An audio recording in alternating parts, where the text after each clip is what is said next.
First Covid attack. నా ఆఫీస్లో ఒకడు పెళ్లి చేసుకున్నాడు. నాకు వచ్చి చెప్పటమే, సార్ మీకు నచ్చదని తెలుసు కానీ నేను మ్యారేజ్ చేసుకుంటున్నా అని చెప్పాడు. ఇక నువ్వు పెళ్లి చేసుకున్నా నాకు నచ్చకపోవడం. ఐ థింక్ దట్ ఇన్స్టిట్యూషన్ లేదు కరెక్టే సార్, కానీ అన్నీ అలాగే ఉండవు కదా ఏదో అన్నాడు. ఓకే అయిపోయింది. అది పెళ్లి చేసుకున్నాడు. పెళ్లి చేసుకున్నాక నెక్స్ట్ నేను వారం రోజుల తర్వాత బుద్ధి గడి దించేసి వారం సరిగ్గా అయిపోయిందా.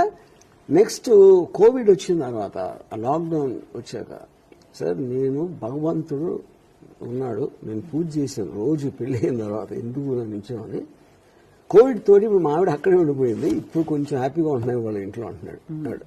ఏంటి అంతకొచ్చాడు. Is welcoming COVID because it is making his wife stay away from him. మరి ఈడే 1 month బ్యాక్ ఏమైంది బ్రెయిన్ అంటే యు ఆర్